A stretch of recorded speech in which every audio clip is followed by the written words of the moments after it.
우리 창세기 49장 19절 말씀을 우리 같이 읽도록 하겠습니다. 우리 창세기 49장 19절 말씀 우리 합독해서 읽도록 하겠습니다. 함께 있습니다. 갓은 군대의 추격을 받으나 도리어 그 뒤를 추격하리라. 아멘. 네, 지난주에 우리는 기섭배뱀, 새끼의 독사로 표현되는 단의 영적 현실에 대해서 우리 살펴봤습니다. 자, 우리는 모든 인간은, 단을 포함한 저와 여러분 모든 인간은 창세기 3장에 인간의 타락으로 인한 그 뱀, 나시의 끼임으로 인해서 다 죽어버렸어요. 다 죽음의 현실 가운데 있어요. 그래서 죽었기 때문에 모든 인간들은 단의 현실 가운데 있는 거죠. 주님의 구원을 기다릴 수밖에 없는 존재예요. 그죠? 이스라엘이 예언 중에 그것을 알고 정말 예슈아라는 구원을 의미하는 히브리 단어가 처음 나왔다고 그랬죠. 단이 정말 뱀 같은 행동을 합니다. 단이 정말 죽었습니다. 살려주시옵소서. 이렇게 간구하는 거예요. 그리고 이 구원은 실제 성취되었죠. 누구에 의해서? 예수님에 의해서. 주여 나는 주의 구원을 기다리나이다. 그 예슈아라는 이름 그대로 그죠? 저희 백성을 자기 주에서 구원할 자 이름의 예수라. 그 예수에 의해서 성취되었습니다. 그래서 예수님께서 자신의 그 성취의 이 구원의 역사를 그 민수기 21장에 그죠? 녹뱀이 장대에 달려서 높이 들린 것, 이 기사를 말씀하시면서 우리가 그렇게 잘 아는 하나님이 세상을 이처럼 사랑하사 독생자를 주셨으니 이는 저를 믿는 자마다 멸망치 않고 영생을 얻게 하려 하심입니다. 이 바로 전절을 한번 찾아보세요. 민수기에 녹뱀을 들린 것처럼 인자도 들려야 하리니. 그죠? 네. 자, 그래서 창세기 3장의 뱀도 나으시고요. 그리고 창세기 49장에 뱀 같은 단할 때 이 뱀도 나으시에요. 독사는 쉐피폰이라고 그랬잖아요. 그러니까 뱀의 종류를 단어를 달리 하는데 특별히 나쉬라고 히브리어가 표현하는 것이 있단 말이죠. 창세기 3장에 인간을 죽게 하는 그 뱀, 나쉬. 그리고 단은 기섭의 뱀, 단을 예언하면서 기섭의 뱀이랄 때도 나쉬. 그리고 민수기 21장에서 이스라엘 백성을 물어 죽이는 뱀도 나쉬. 네. 근데 그 뱀을 들어서 주님께서 녹뱀, 장대 위에 높이 달린 녹뱀으로 자신을 말씀하신 거예요. 자, 예수님께서 뱀이 되신 거예요. 뱀이 되셔서 장대 위에 달리셨어요. 근데 장대 위에 달린 뱀이 뭘로 만들었어요? 노스로 만들었죠?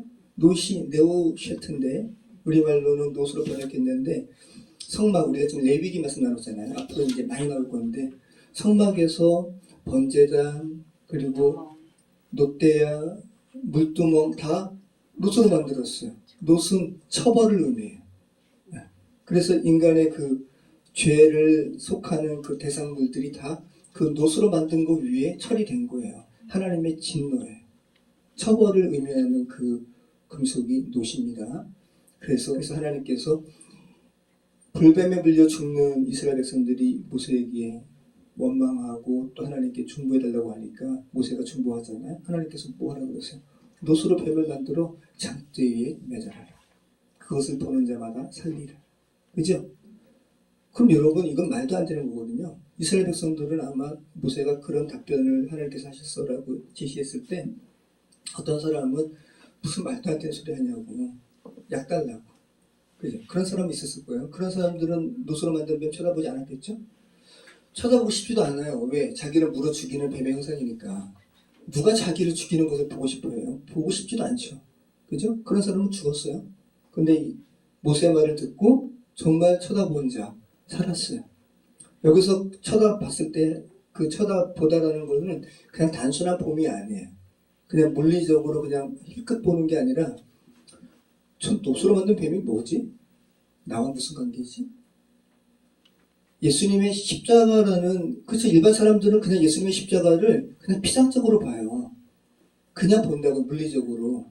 야, 2000년 전에 유대인의 팔레스타인의 한 죄수가 달려 죽은 그 사형틀에 달려 죽은 그 사람이 나와 무슨 관계야? 이런 사람은 구원 못 받아요. 왜? 그 의미를 모르니까. 그런데 정말 이 2000년 전에 예수님이라는 분이 정말 사형틀인데 그 사형틀, 나무로 만든 사형틀에 달린 게 도대체 나와 무슨 관계야? 여기에 대해서 정말 주님께 간구하고 이 의미를 찾는 자, 그죠? 그리고 주님께서 그 의미를 알게 하신 자 구원받는 거죠. 예수님 말씀이 그 말씀인 거예요. 누구든지 장대에 달린 그 뱀 쳐다본 것처럼 인자도 달려야 하리니 어디에 달려요? 십자가에 달리는 거죠. 이게 바로 본문에서는 민수기 21장 한번 구절 말씀 보실까요? 민수기 21장 9절.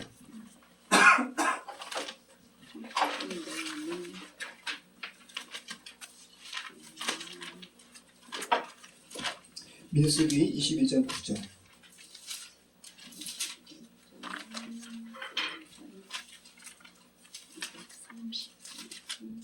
자, 같이 읽겠습니다.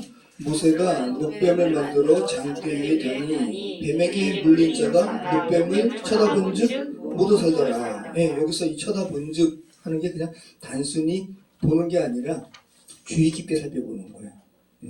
외햄리트라고 발음이 되고 기본형은 나바트라는 단어예요. 근데 이 나바트라는 단어가 성경에서 가장 먼저 나온 장면이 뭐냐 하면 놀랍게도 예수 그리스도를 연상하게 하는 본문에 나왔어요. 아브라함에게 하나님께서 하늘을 보라고 하시죠. 그리고 무뼈를 보여주시죠. 그죠? 근데 갈라디아서에서 말씀하시죠. 다수가 아니라 한 분이라고, 예수 그리스도. 여기에 이 나바트가 처음 쓰였어요. 그리고 또 그러니까 지금 이런 거죠. 예수 그리스도가 누구인지, 그죠? 정말 예수님이 누구시지? 세상 사람들은 이 생각 안 한다고요. 근데 예수님이 정말 누구시지라고 주의 깊게 바라보는 자, 다른 말로 주의 깊게 생각하는 자는 그 의미를 알게 되고 주께서 가르쳐 주시겠죠. 그죠? 아비에게 계속 조르는 자에게 선한 것을 주시지 않겠느냐. 그죠? 하나님의 형상으로 지음받은 이들이 죄 가운데 죽는데 그 죽음에 처하는 이들이 이 구원의 의미가 뭐죠? 십자가의 의미가 뭐죠? 주님께서 이거 제시하셨다고 하는데 저 이해가 안 되네요. 가르쳐 주세요. 라고 주님께 간구할 때 가르쳐 주시지 않겠습니까? 가르쳐 주시겠죠. 그죠? 자, 그런데 흥미롭게도 그래서 이 나바트, 주의 깊게 바라보는 자, 십자가를 주의 깊게 바라보는 자, 노뱀이 되어서 장대 위에 달린 것을 주의 깊게 바라보는 자 구원받게 되죠. 근데 이 나바트가 또 어디서 쓰였냐 하면 소돔과 고모라가 멸망하잖아요. 그래서 주의 천사가 그죠? 4명을 각각의 손에 잡고 롯과 롯의 처, 그죠? 그리고 두 딸의 손을 잡아 이끌고 소돔성을 밖으로 나가잖아요.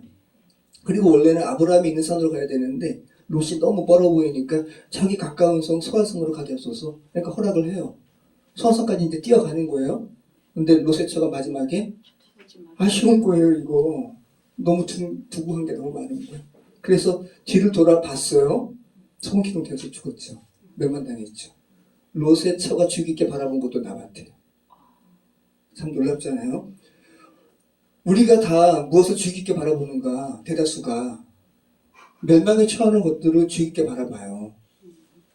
그죠? 대다수가 그래요.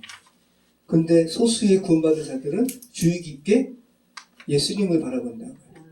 이게 나바트가 쓰인 아주 중요한 문장이에요. 여러분 지금 어디에 지금 주목하세요? 그죠? 자, 보세요. 창세기 19장 26절에 롯의 아내는 뒤를 돌아보았으므로 소금 기둥이 되었더라. 이 돌아보았으므로 나바트. 자, 주의 깊게 살펴봐서 살아남과 주의 깊게 살펴봐서 죽음. 그 두 문장에 다 나바트가 쓰였다는 거. 여러분 십자가를 주의 깊게 보시기 바랍니다. 정말 주님의 십자가가 나와 무슨 관계인가 주의 깊게 보지 않고 여타의 종교적인 상징물과 개등하게 바라보면 그런 식으로 십자가를 취하면 민수기 시대에 그죠? 장대 위에 달린 노뱀 바라보고 사람이 살았거든요. 놀라운 기적이잖아요. 이스라엘 백성들이 이 노뱀을 버리지 않고요. 통일왕국까지 취하고 있었어요. 히스기야 왕 때까지. 그거를 앞에 두고 분양했다고요. 왜? 놀라운 기적을 이루는 그 하나의 그거니까 상징물이니까. 그러니까 히스기야가 어떻게 했어요? 아세라 목상 찍으면서 느우수단 불태워버렸어요. 그게 느우수단이에요.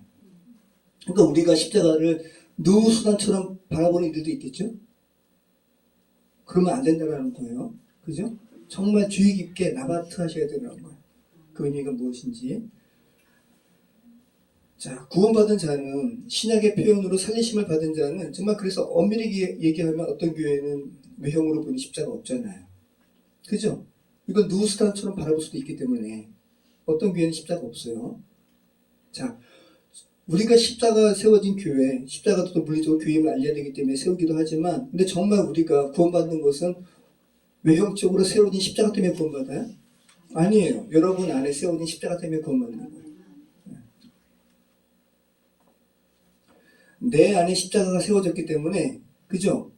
내 밖에 어떤 십자가 바라볼 필요가 없어요. 이해되시죠? 내 안에 십자가가 세워졌기 때문에.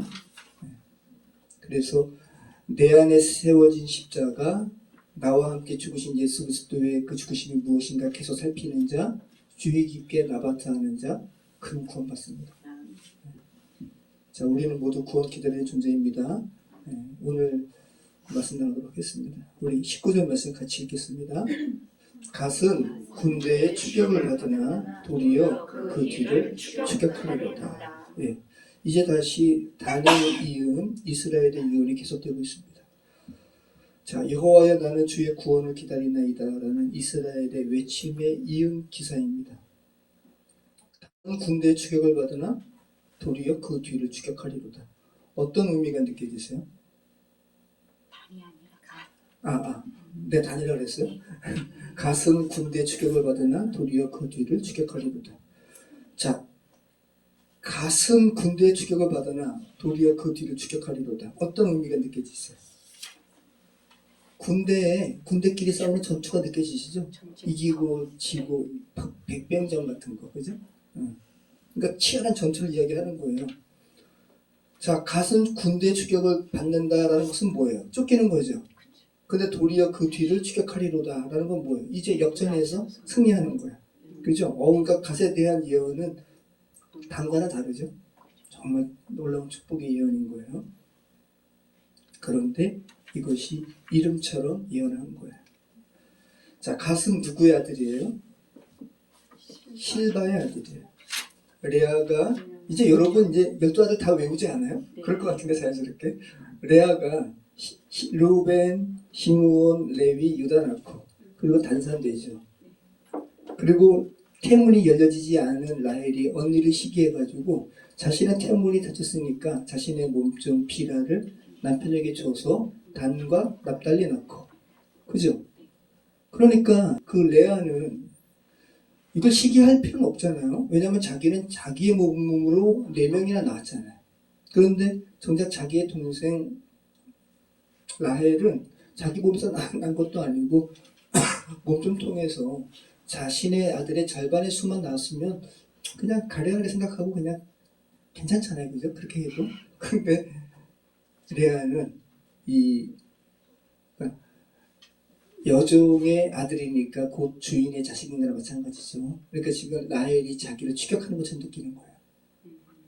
그래가지고 자기의 몸을 단산됐으니까 이제 자신의 몸종 실바를 통해서 또 아들 낳는 거죠. 그래서 내가 추격을 당했지만 이제는 내가 추격하리로다 가신 거예요. 그래서 갓에 복되도다라는 말로 우리말 성경은 번역을 했지만 이 안에 추격이라는 의미가 있고 군대라는 의미가 있어요. 갓은. 그래서 흠정역은 군대로 번역을 했어요. 영어 성경은. 좀 이따 한번 그 상황 나오면 제가 말씀드릴게요. 그러니까 아들 낳음의 과정 가운데 레아가 갓을 낳고 동생과의 경쟁에서 이제 추월당한 것처럼 느껴진 것을 이제 다시 회복하는, 이제 내가 다시 이겼다 자랑하는 그 의미가 갓이라는 거. 이제 내가 라헬을 죽였겠다. 자, 우리 이 상황이 지금 어디 있습니까? 창세기 30장 6절로 13절.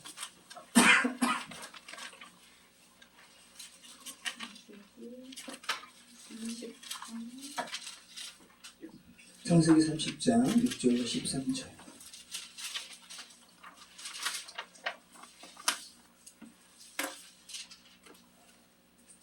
자, 창세기 30장 6절 13절 우리 같이 합독해서 읽도록 하겠습니다. 라헬이 라헬이 이르되 이르되 하나님이 내 어브라함을 부시려고 내 호소를 들으사 내게 아들을 주셨다 하고 이로 말미암아 그의 이름을 단이라 하였으며 라헬의 시녀 비라가 다시 임신하여 둘째 아들을 야곱에게 낳음에 라헬이 이르되 내가 언니와 크게 경쟁하여 이겼다 하고 그의 이름을 납달리라 하였더라. 레아가 자신의 출산이 멈춤을 보고 그의 시녀 실바를 데려다가 야곱에게 주어 아내로 삼가하였더니 레아의 시녀 실바가 야곱에게서 아들을 낳음에 레아가 이르되 복되도다 하고 그의 이름을 가시라 하였으며 하지만 복되도다의 의미에는 또 다른 의미가 있다고 했죠. 군대, 추격이라는 의미가 있다고 했어요. 레아가 나를 추격했고 라헬이 나를 추격했고 이제 내가 다시 라헬을 추격하리로다. 네, 가시입니다.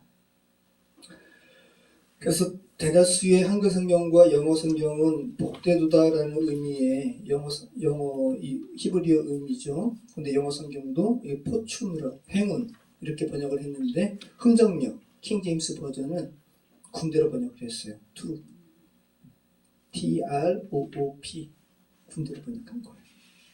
군대가 오는구나. 그죠? 그러니까 지금 오늘 창세기 49장의 이스라엘의 갓을 향한 예언은 다른 형제들도 다 이름처럼 축복했잖아요. 이름처럼 예언했죠. 갓도 마찬가지죠. 이름처럼 예언한 거예요.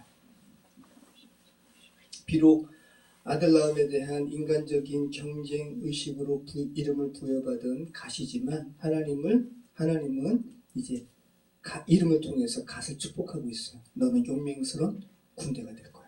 지지 않을 거야. 놀랍죠? 네. 이 갓의 이 예언이 여러분에게도 현실화되시기를 축원합니다. 네. 자, 19절 다시 한번 읽어볼게요. 갓은 군대의 추격을 받으나 도리어 그 뒤를 추격하리로다.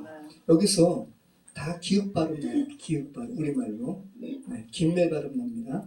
군대 할 때 이 군대가 히브리어로 게두드예요. 게두드. 추격을 받으나 구드. 다 시작이 뭘로 시작해요? 기역. 그리고 히브리어로 김멜. 그죠? 게두드, 구드, 그리고 도리어 그 뒤를 아케브. 팔꿈치를 잡았다. 그죠? 이 아케브, 야곱, 여기서 나온 거잖아요. 추격하리로다 다시 뭐겠어요? 구드. 게두드, 발음도 안 되네. 게두드, 구드. 다 같이 첫 글자가 긴멜로 시작하고 있어요. 그러니까 히브리어 이 원 성경은 굉장히 읽으면서 굉장히 시처럼 운율도 아마 있을 거예요. 그죠? 그러니까 놀라운 시편에도 이런 게 많잖아요. 역시나 언어의 유희를 사용한 예언임을 알게 됩니다.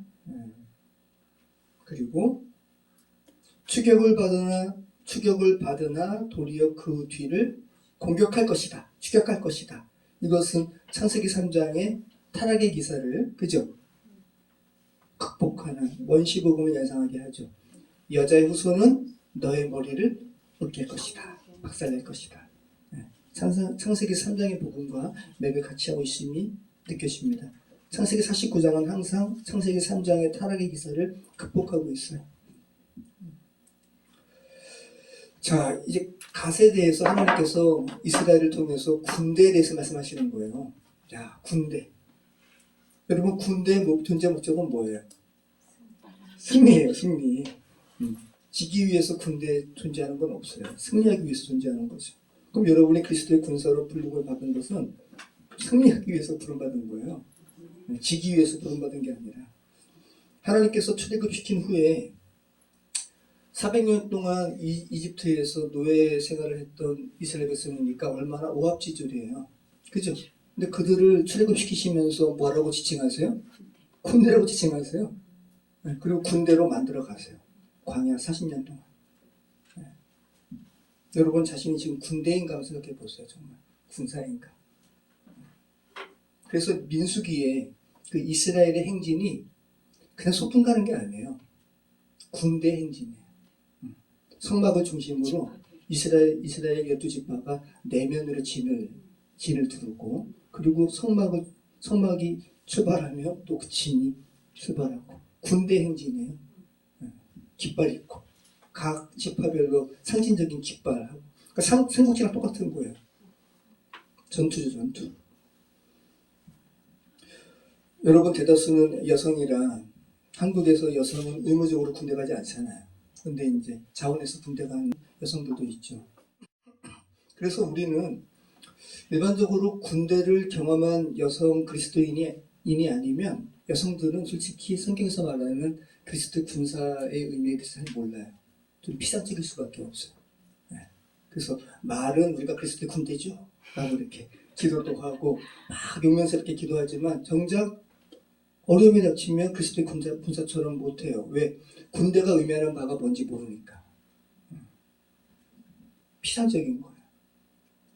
근데 정말 군인의 경험을 한 사람은 이 군이라는 것이 내가 군인의 신분이 되었을 때 뭐가 바뀌는지 또 어떤 부분으로 내게 중압감이 오는지 너무나 잘 알죠. 그죠? 제대한 군인들이 가장 많이 꾸는 악몽이 뭔 줄 알아요? 저도 한 3번 꿨어요. 3번.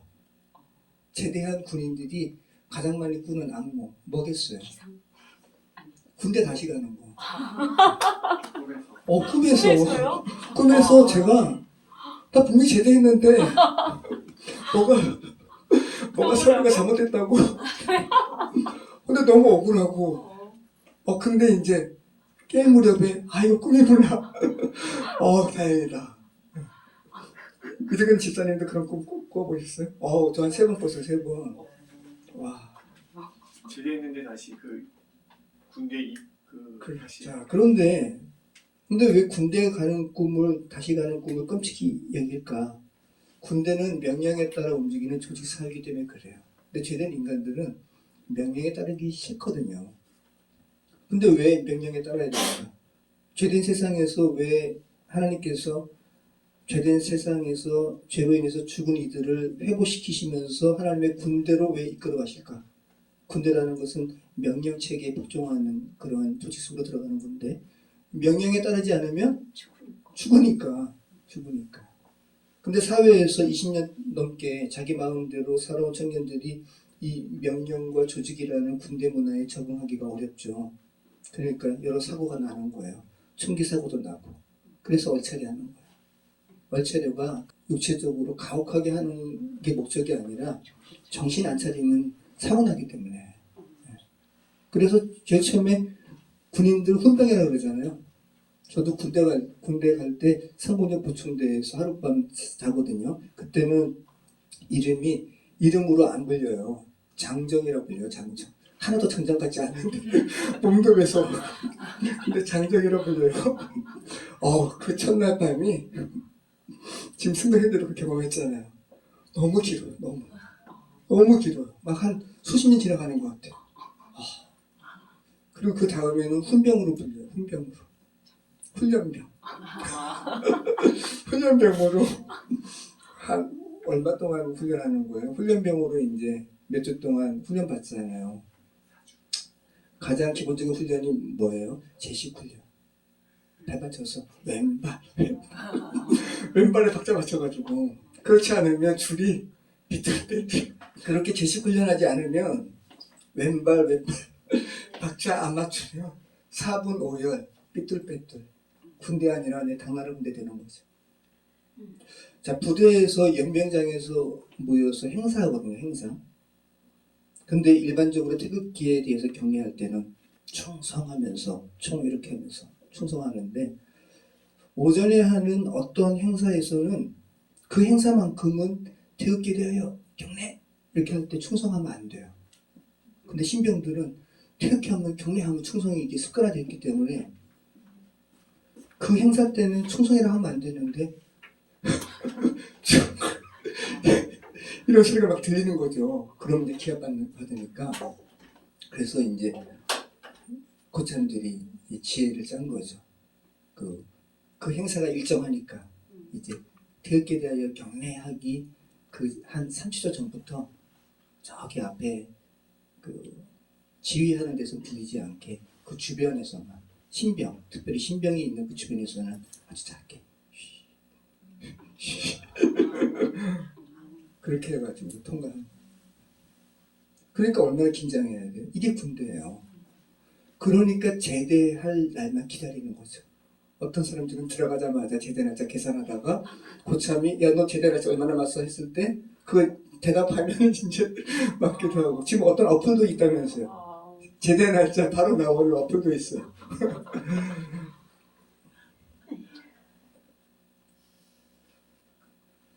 자, 사격 훈련 하기 전에 왜 PT 체조하는가? 왜 얼차례 하는가? 정신 차리기 위해서. 그렇지 않으면 총기 사고 나니까. 자, 저 여러분은 그리스도의 군대예요. 다른 말로 하면 제가 지금 드린 말씀이 뭐예요? 여러분 다 왼발 맞춰야 돼요. 그리고 아주 작은 소리로 고참들이 이야기하는 휘 소리도 들어야 돼요. 매 순간 정신 차려야 하는 조직으로 여러분은 부름받았어요. 근데 우리는 정신 차리기 쉽지 않잖아요. 힘드니까. 그죠? 그 순간순간 실수하잖아요. 저는 왜 제 삶에 실수가 많은가? 정신 안 차렸어. 그래. 저도 그런 마음이 드는 거예요. 근데 정말 제가 이렇게 저는 그러니까 아주 치열한 그리스도인의 지도자는 아닌 거죠. 저도 이 정신 차리는 게 힘들기 때문에 그냥 이렇게 가끔은 녹는 거죠. 근데 녹을 때 실수가 일어나요.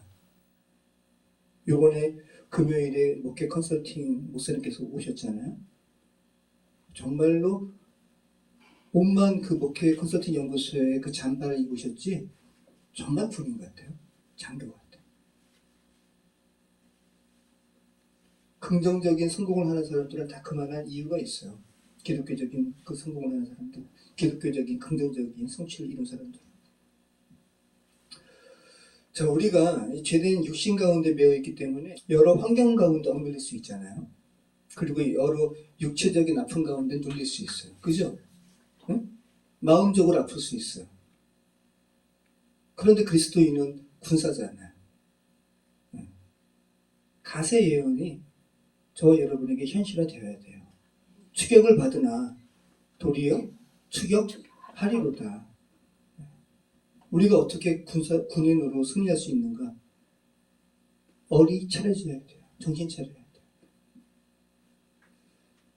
여러분 군사는 사생활이 있어요? 없어요? 없어요. 네. 이스라엘에 가니까 저 목회자들 이스라엘 갔다 왔잖아요. 몇 년 전에. 이제 이스라엘 전역을 이제 간 거죠.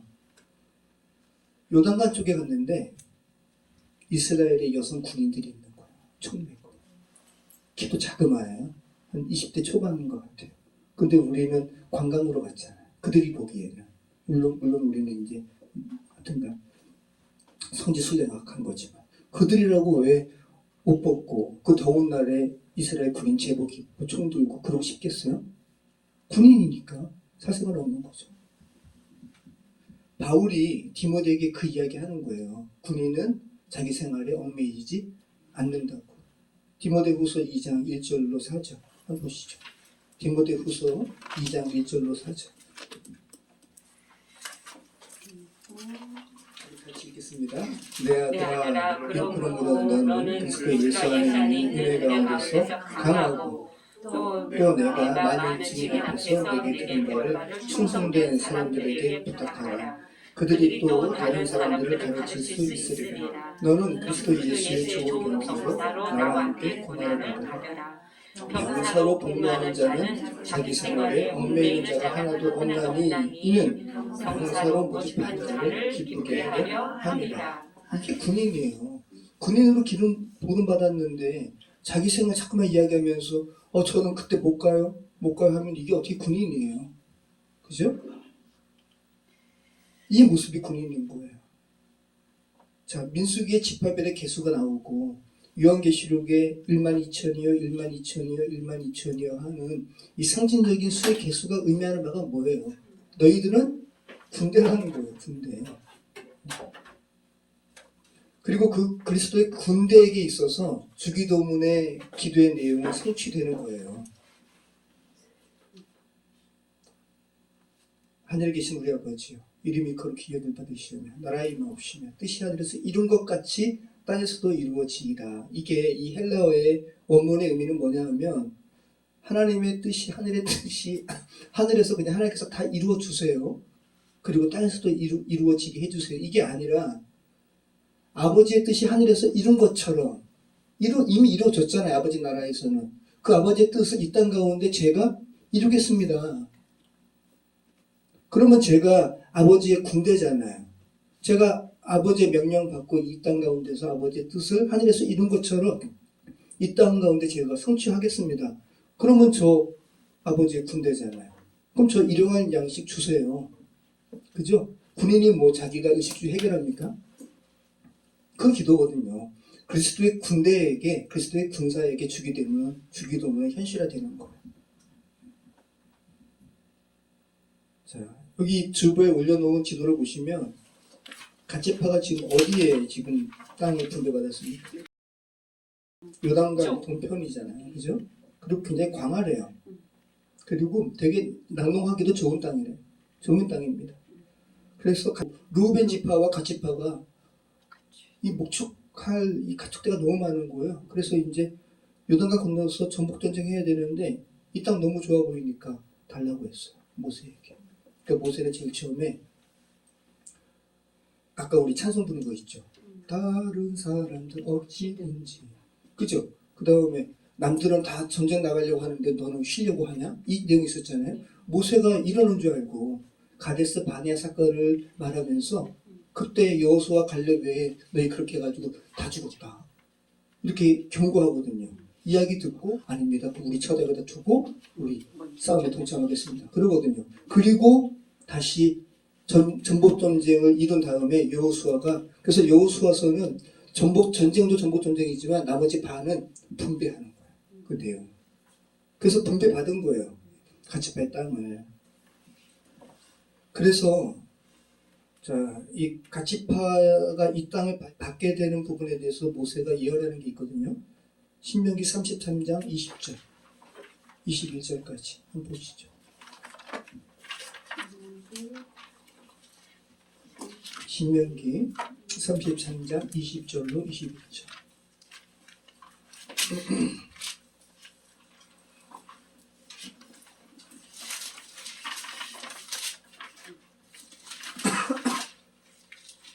자, 같이 읽겠습니다. 갓에 대하여는 일렀으되 갓을 광대하게 하는 이에게 찬송을 부를지어다. 갓이 암사자같이 엎드리고 팔과 정수기를 찢는도다. 그가 자기를 위하여 먼저 기업을 택하였으니 곧 입법자의 분깃으로 준비된 것이로다. 그가 백성의 수령들과 함께 와서 여호와의 공의와 이스라엘과 세우신 법도를 행하도다. 예. 그래서 갓에 대해서 모세도 용맹스럽게 지금 예언하는 거예요. 숫사자보다 암사자가 더 용맹하대요. 보기에는 막 숫사자 갈기가 있어가지고 용맹스러워 보이는데 암사자가 더 용맹하다 그래요. 자, 팔과 엎드리를 찢는도다. 그리고 21절 말씀이 바로 요단 동편에 이 땅 내게 주소서라고 먼저 기업을 택한 부분을 모세가 지금 설교 가운데 이야기한 거고요. 그리고 그가 백성의 수령들과 함께 와서 여호와의 공의와 이스라엘과 세우신 법도를 행하도다. 전복 전쟁을 정말 회피하지 않고 정말 나가서 싸우고요. 그리고 이제 합법적으로 그 땅 와서 치리한 부분을 예언을 하는 거예요.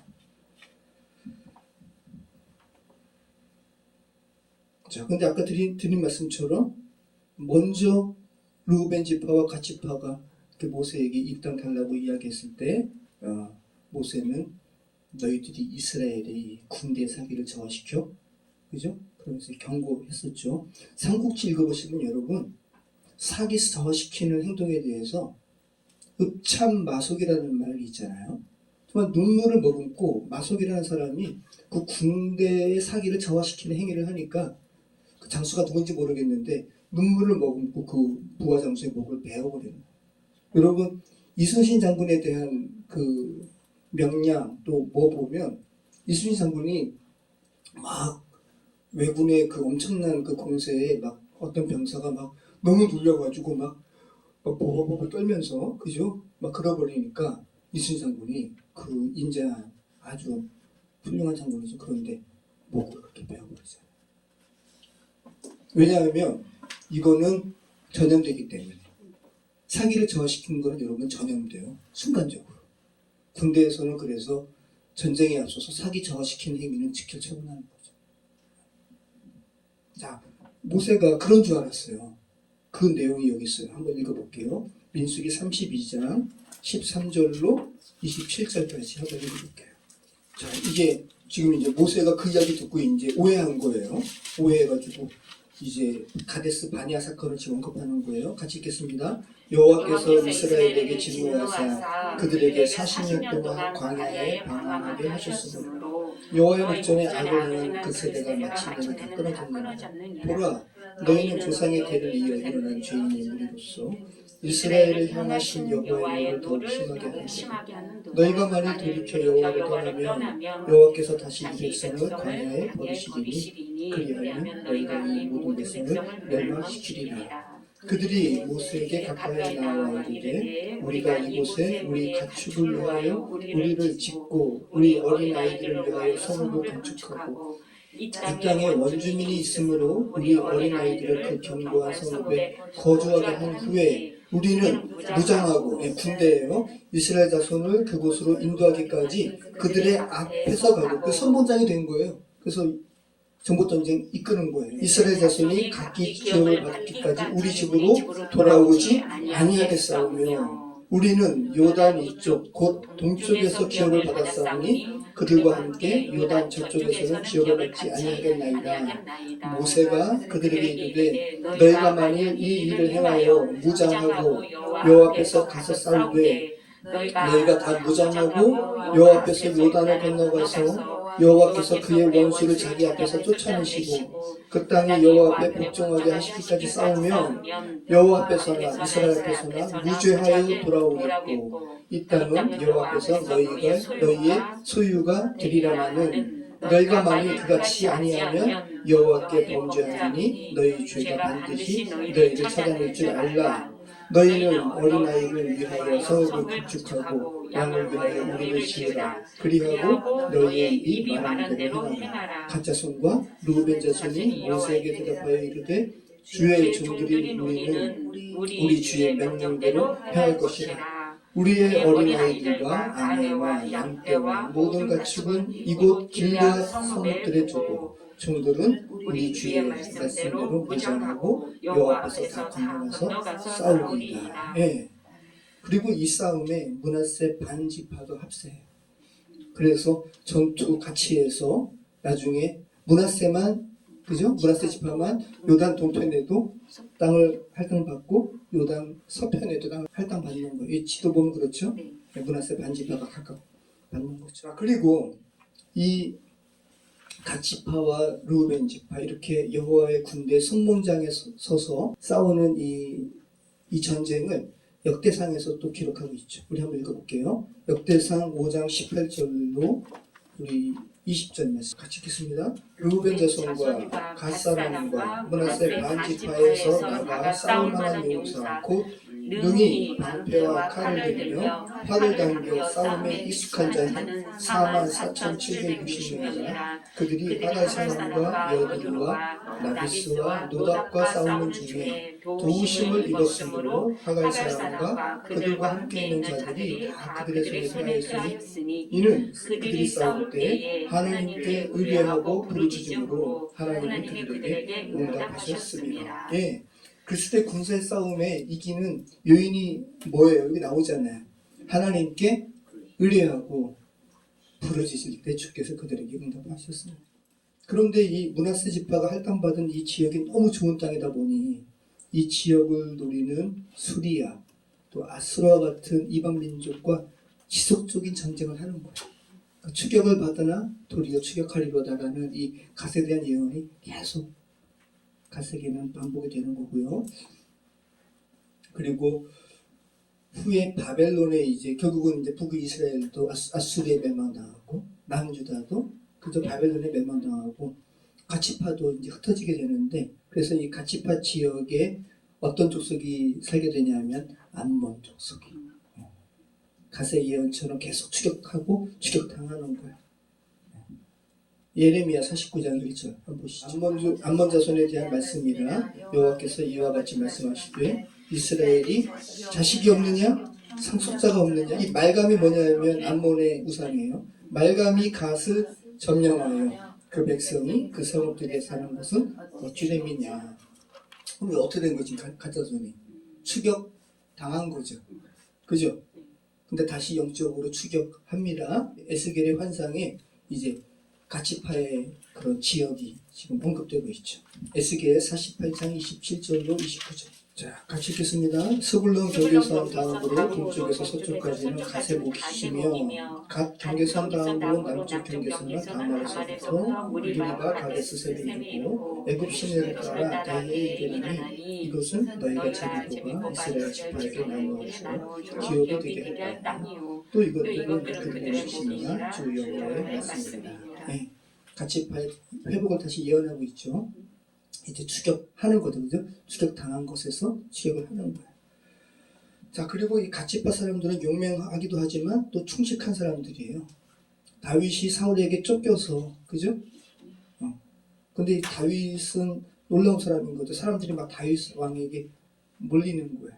그러면서 이 다윗 편에 모여드는데 가치파 사람들을 묘사하는데 싸움에 능한 자라고 이야기하는 거예요.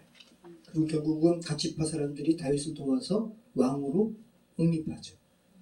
역대상 12장 8절 한번 보시죠. 8절로 15절까지.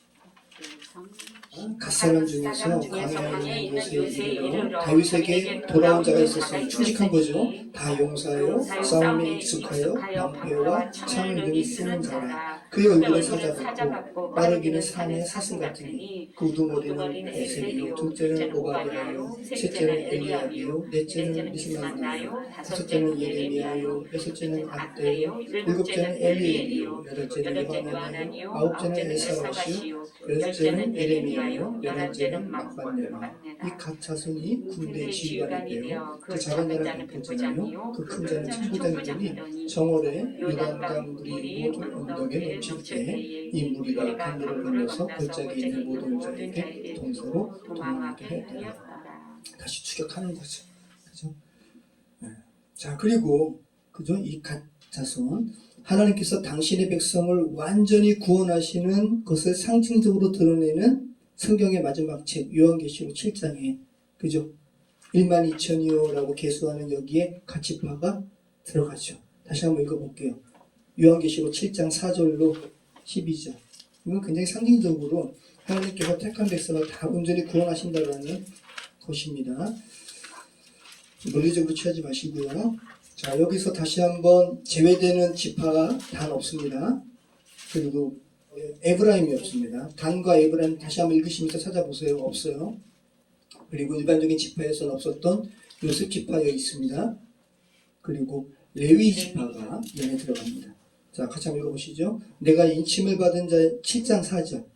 내가 인침을 받은 자의 수를 들으니 이스라엘 자손의 각 지파 중에서 인침을 받은 자들이 14만 4천이니 유다 지파 중에 인침을 받은 자가 1만 2천이요 루벤 지파 중에 1만 2천이요 예, 각 지파 중에 1만 2천이 들어가죠. 아셀 지파 중에 1만 2천이요 납달리 지파 중에 1만 2천이요 므라스 지파 중에 1만 2천이요 시몬 지파 중에 1만 2천이요 레위 지파 중에 1만 2천이요 이사가 지파 중에 1만 2천이요 스불론 지파 중에 1만 2천이요 요셉 지파 중에 1만 2천이요 베냐민 지파 중에 인침을 받은 자가 1만 2천이라.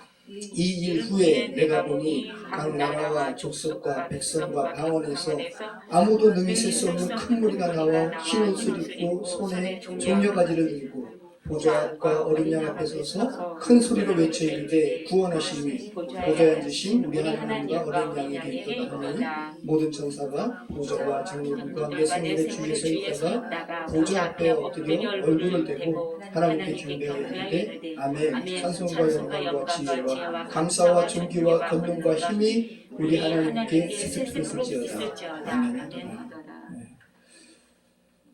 자, 군대 가치파 다시 이제 추격한 거죠. 하나님의 은혜 가운데서. 그리고 참 12절 말씀도 같이 읽었지만 얼마나 감격입니까? 여러분 지금 이거 안 보고 한번 하나님께 대하여 수식하면서 영광 돌려보세요. 이러한 게 다 나오나. 찬송과 영광과 지혜와 감사와 존귀와 권능과 힘이 우리 하나님께 있다. 네, 놀랍잖아요. 말씀 마치겠습니다. 네, 어저께 안양에서 사역하시는 십자가교회의 강산 목사님의 칼럼을 봤어요.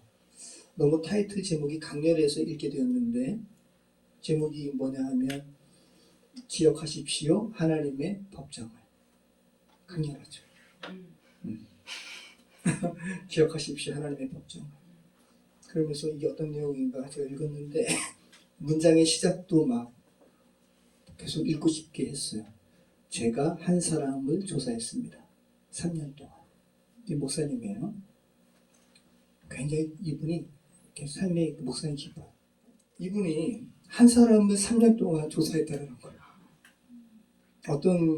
어떤 사연이냐 하면 점심시간에 이 목사님이 우연히 국수집에서 국수를 먹는데 국수집을 운영하는 분이 할머니 두 분이에요. 근데 점심시간에 얼마나 분주해요. 그런데 한 중년의 남성이 오시더니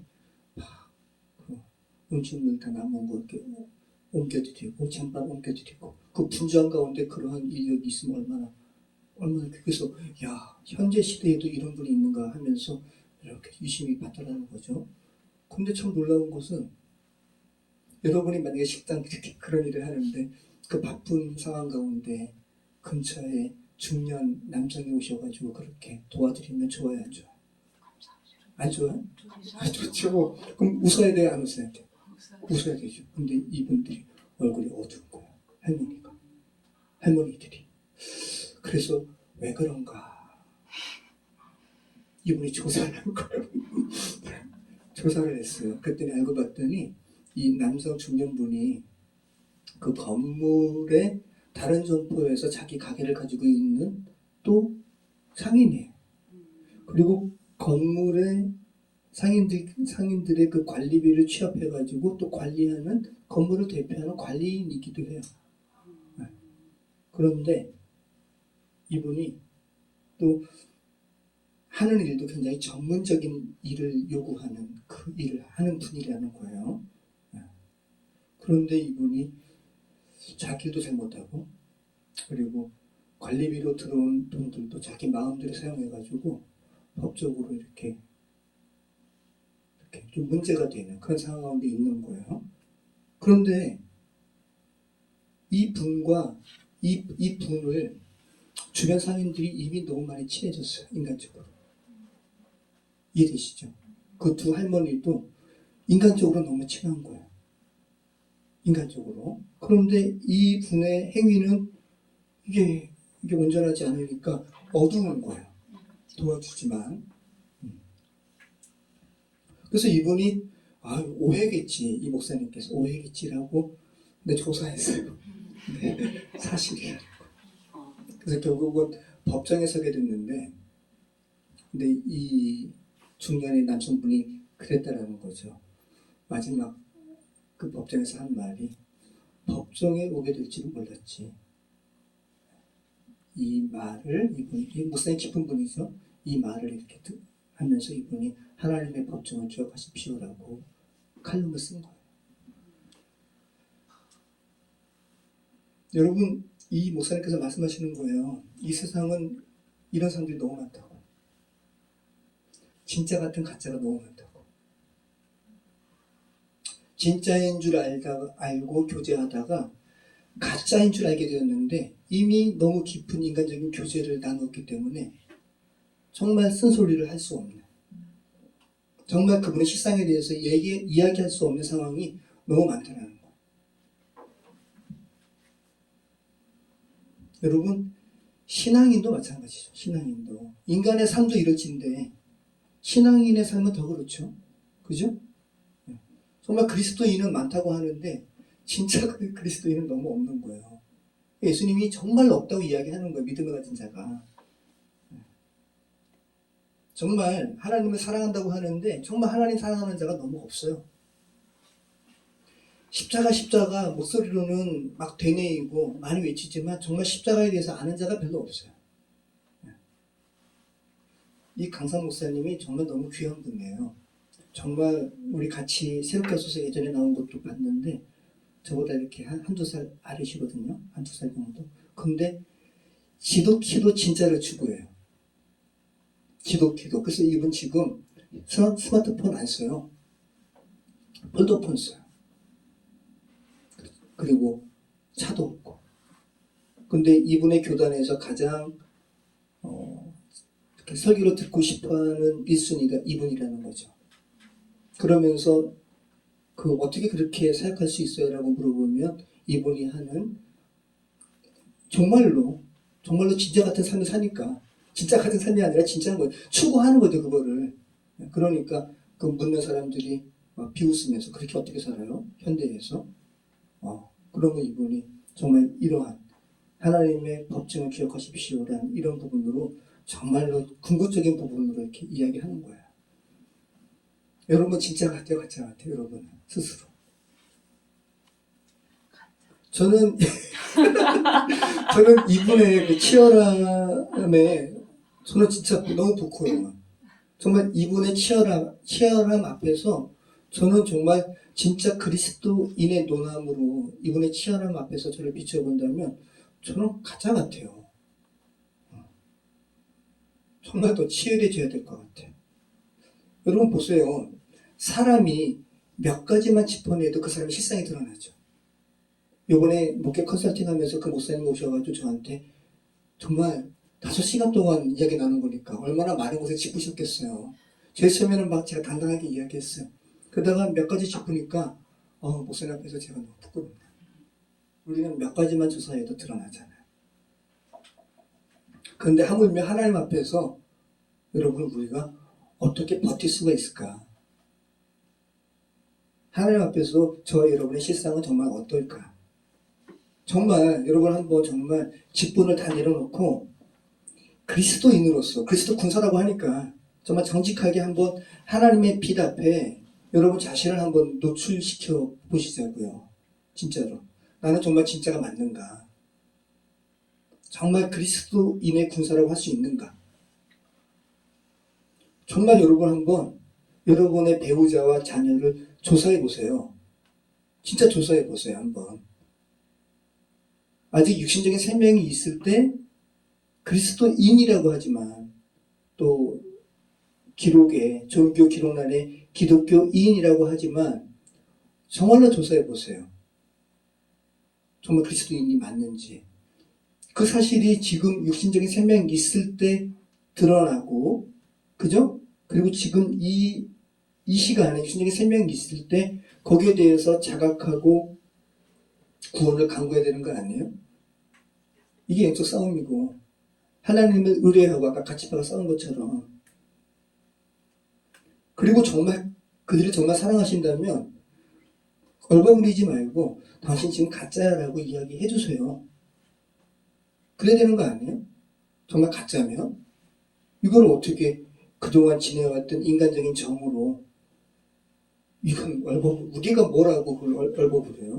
우린 그럴 수 없어요. 그리고 정직하고 그리고 그들을 정말 사랑한다면 있는 그대로 내가 아무리 봐도 성경 말씀을 아무리 비춰보고 당신의 모습을 보면 당신은 가짜 같아 라고 이야기하는 것이 그들을 사랑하는 거죠. 그렇죠? 자, 정말 여러분 김만희 목사님이 너무 전 진짜 지금까지 여러 글들을 읽고 그랬지만 이번에 이 짧은 칼럼처럼 너무 강하게 저한테 온 경우가 없어요. 그리고 정말 이 말씀이 너무 강하기 때문에 이걸 나눠야 되나 나누지 않아야 되나 그런 고민 많이 했다고요. 근데 정말 여러분 사랑하는 마음으로 제가 말씀을 드리는 진짜로 하나님 앞에 드러나야죠. 모쪼록 저 여러분 정말 그리스도 군사라고 그죠? 그렇게 하나님 앞에 드러난 그런 귀한 은혜의 삶 또 그런 인생 되시기를 축원합니다. 기도하겠습니다.